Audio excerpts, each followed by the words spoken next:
Often marking the end of a hard day's work, an alcoholic beverage is a common refreshment.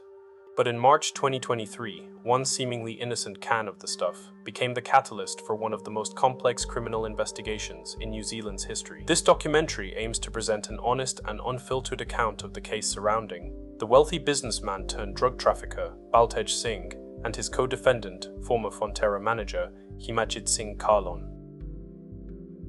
Baltej Singh is believed to have been born in either 1992 or 1993, as he was noted as being 33 years of age as of March 2026. Though specifics of his birthplace are not publicly documented, Singh was likely born in New Zealand or arrived as an infant, as his family reportedly migrated from India in the late 1980s. Singh's family history is tied to one of the most significant political assassinations of the 20th century. His uncle, Satwant Singh, was one of two bodyguards who helped assassinate Indian Prime Minister Indira Gandhi in October 1984. The assassination was in retaliation for the government-led Operation Blue Star, a major Indian military campaign that saw heavy fighting between followers of Sikh militants and the Indian state. The fact that the operation occurred at the Golden Temple in Amritsar, the holiest site in the Sikh religion, enraged Sikhs far beyond the militants themselves. This resulted in a further divide in an already strained relationship between many Sikhs and the wider Indian state that for many has never fully healed. His uncle was subsequently executed in 1989,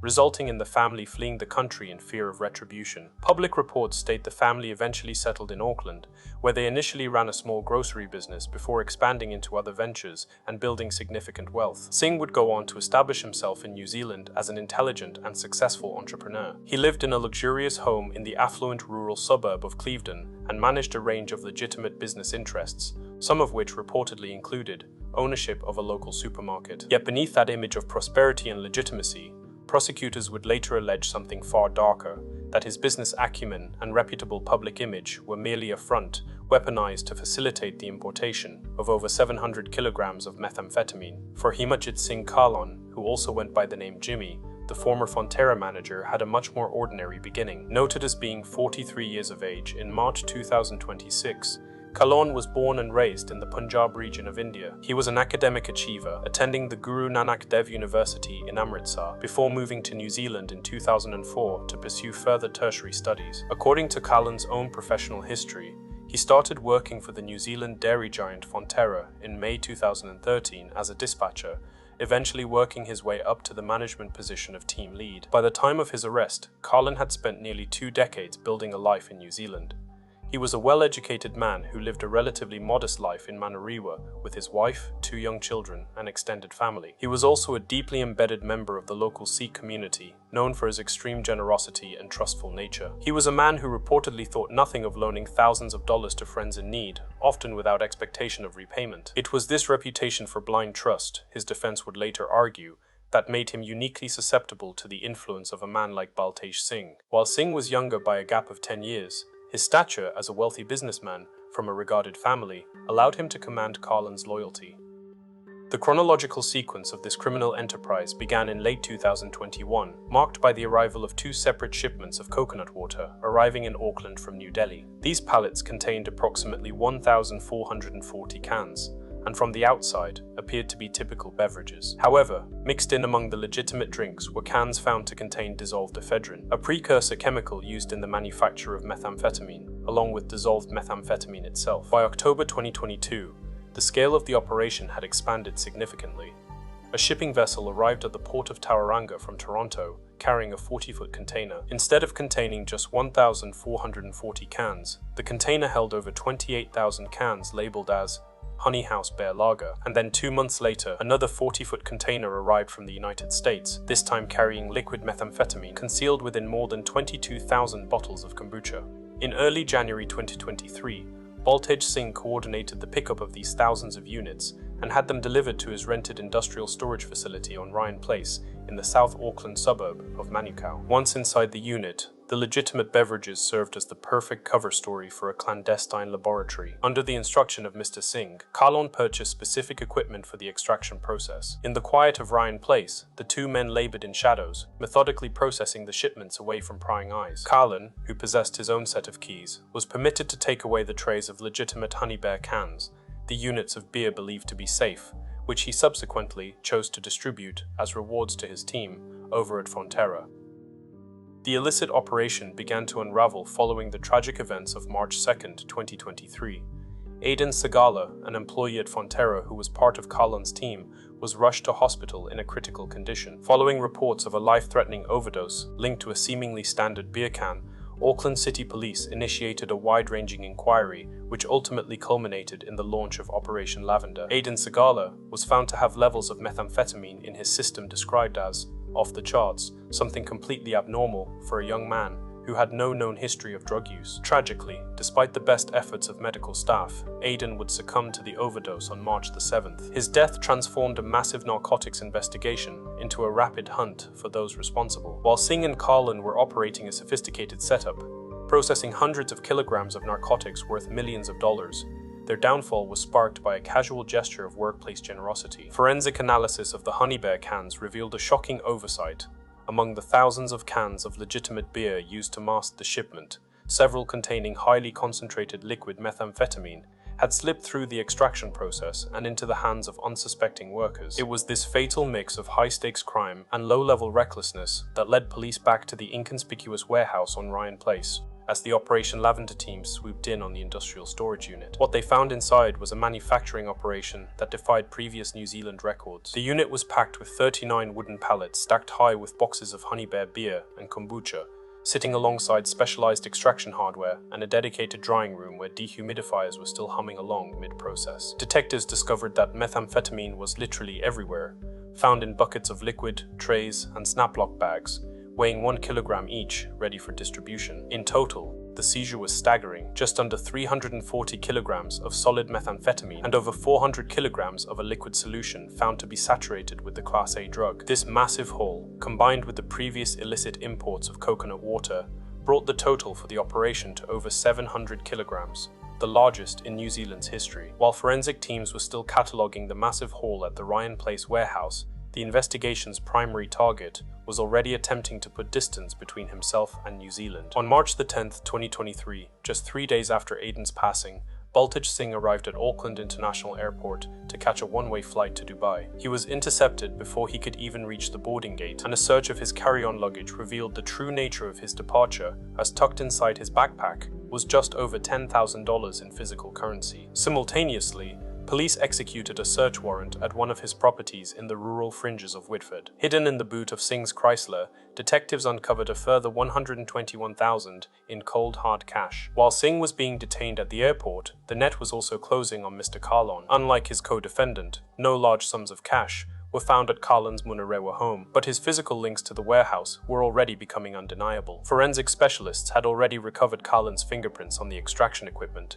and his digital footprint was about to reveal the extent of his involvement. By the time the sun set on March 10th, both the wealthy entrepreneur and the trusted manager were in police custody. The fun boss, who had gifted beer to his team, was now facing a reality far removed from the corporate halls of Fonterra, a reality of life imprisonment and a looming legal battle that would center on a single, pivotal question. How much did Himatjit Kahlon actually know? Following their arrests on March 10th, both men entered a legal system that would keep their identities hidden from the New Zealand public for months. While the scale of the Honey Bear bust was national news, the names of the businessman and the manager remained legally protected. The battle to lift this veil of secrecy came to a head in July of 2023 during a hearing at the High Court in Auckland. The Crown, along with major media outlets, argued that the principle of open justice outweighed the defendant's plight for privacy. The following month, Justice Rebecca Edwards delivered a split decision. Interim name suppression would continue for the 31-year-old Baltej Singh until the completion of his trial, but it was denied for Himatjit Kahlon. Kahlon was granted a 4-week window to appeal the decision, but ultimately chose not to,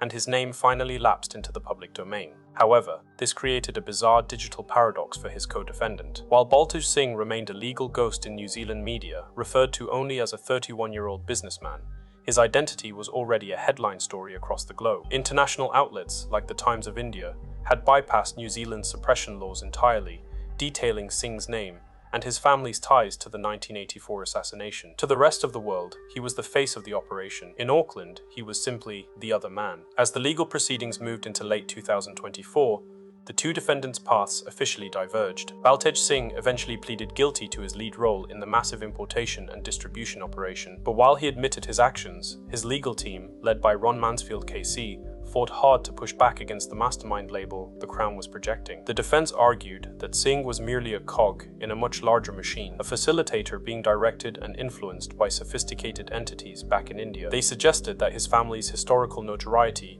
had made him a prime target for exploitation by an international syndicate, painting a picture of a man caught between a violent family legacy and a record-breaking drug trade. The prosecution, however, didn't agree. They rejected the idea that Singh was a reluctant helper, making it clear that he was a calculated and capable organizer who had personally overseen and ran the local infrastructure of the empire. Singh had accepted the legal consequences by entering the guilty plea, but would continue to contest the idea of who was truly pulling the strings. But unlike Singh, Himatjit Kahlon maintained his innocence, resulting in a 3-week trial before Justice Kiwi in October 2024. Kahlon was not just being tried for his role in a drug syndicate, he was also facing a charge of manslaughter for the death of Aiden Sagala. His defense lawyer, Emma Priest, agreed with the Crown's portrayal that Baltej Singh really was the undisputed architect of the operation, arguing that Kahlon was instead a victim of his own helping nature. Mr. Kahlon was the type of person to trust people and help people. What Jimmy Kahlon is guilty of is seeing the very best in people. He blindly trusted a man that he respected, she stated. The defense leaned heavily on a narrative of what they called world experience,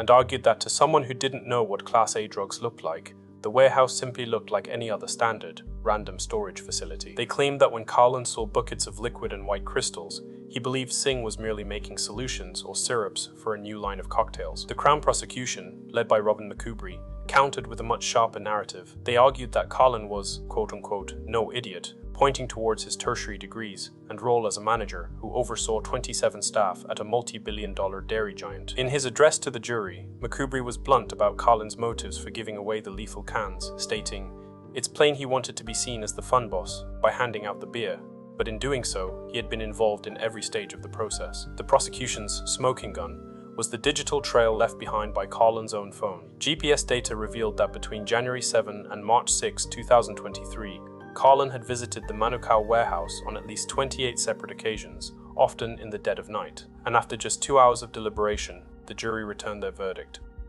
guilty. On the afternoon of February the 21st, 2025, both defendants appeared for their final sentencing. The courtroom was packed with the Sagala family, many wearing t-shirts bearing Aiden's face, a silent reminder of the young man whose future had been stolen. The atmosphere was heavy as the court began to hear the victim impact statements. Aiden's father, Ma Sagala, stood to deliver a statement that silenced the room. Weeping with his head in his hands, he addressed the court as a broken man whose life has been shattered. "Aiden was my only son, and he was meant to carry my family name. Aiden was everything to me, my companion, my greatest pride. His death has destroyed my family's world." His sister Angela also gave words, describing Aiden as not just my baby brother, but my heart. She told the court that the pain of knowing he would never fulfill his dreams of joining the defense force was a sorrow that would never leave them. Justice Kiwi did not mince words when addressing the two men in the dock. She acknowledged that, while Kahlon may not have known that specific can was lethal, she validated the core point the prosecution had made, that as an educated manager, he was heavily and undeniably involved in a sophisticated criminal operation, and that his seniority position within the billion-dollar company he worked for and general intelligence meant the naive manager defense simply did not hold up against the reality of the situation. The final decision was decisive. For his lead role in the record-breaking importation and possession of narcotics for supply, she sentenced Baltej Singh to 22 years in prison. Himatjit Kahlon was convicted of manslaughter as well as possession for supply, ultimately being sentenced to 21 years. Both men were ordered to serve a minimum of 10 years, before either would be eligible for parole. With both men behind bars, the investigation moved into a new, purely financial phase. In October 2025, authorities launched a massive civil asset recovery operation, freezing and restraining approximately $36 million worth of assets across Auckland. This haul included 4 high-end residential and commercial properties, as well as luxury vehicles and bank accounts. But even as the assets were seized, one final secret remained locked away from the New Zealand public. Despite his guilty plea, Baltej Singh remained under permanent name suppression due to extreme concerns for his family's safety. Throughout the case, a key argument was the family's notoriety stemming from the 1984 assassination. Singh's father provided a personal affidavit. He recounted an unsolved drive-by from the year 2005, in which he suffered a non-fatal gunshot wound to the collarbone, a moment the family believed was a failed act of retribution for the events of 4 decades prior. This argument held firm until October 2025, during a Court of Appeal hearing, The Crown argued that the high threshold for permanent suppression had not been met. They contended that those who might wish the family harm were already well aware of their history and identity, meaning any risk of violence existed independently, regardless if he was named or not. The Court of Appeal ultimately agreed, issuing a decision in late November to overturn the suppression order. However, the secret was held for a few months longer as Singh indicated he may contest the ruling. The final length of the legal saga effectively ended in late March 2026, when Singh officially abandoned his application, and New Zealand media were finally permitted to publish what international outlets had reported years earlier.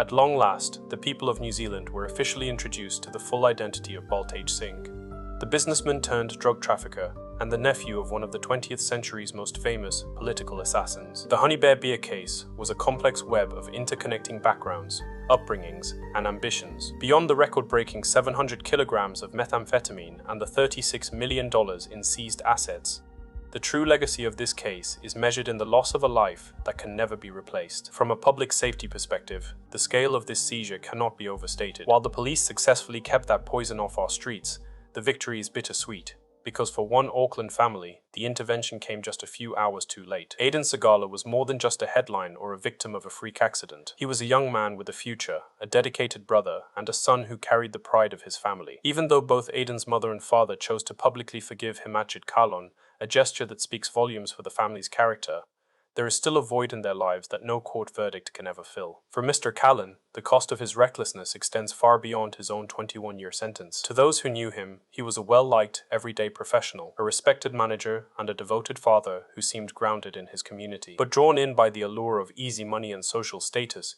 he traded his family's peace for the hollow role of the fun boss. In that pursuit of greed, he didn't just lose his own freedom, he left his children without a father and another family without their only son. And then, there is Baltej Singh. His story began in the shadow of a tumultuous family legacy, one defined by international political turmoil and the constant, lingering threat of violence. Against that backdrop, Singh and his family seem to have rewritten their own narrative, rising to become successful entrepreneurs and truly achieving the New Zealand dream. But that hard-earned respectability was ultimately discarded for the lure of a secret empire of poison. The Honey Bear case stands as a somber warning that in the world of high-stakes trafficking, there is no such thing as an innocent refreshment. It is the story of how a single, lethal can of beer brought down a multi-million-dollar syndicate and changed the lives of 3 families forever. What are your thoughts on the sheer scale of this operation? If a syndicate this massive could operate right under our noses, it leaves us with one haunting question. How many others have slipped through the cracks? Do you believe our borders and industrial hubs are truly as secure as we're told? Or is the Honey Bear case just the tip of a much larger iceberg? Share your perspectives in the comments below. If you found this documentary informative, please consider liking this video and subscribing for more in-depth explorations of often overlooked, lesser-known stories. Who else would you like to see us detail next? Your engagement helps us continue to shed light on otherwise unheard narratives.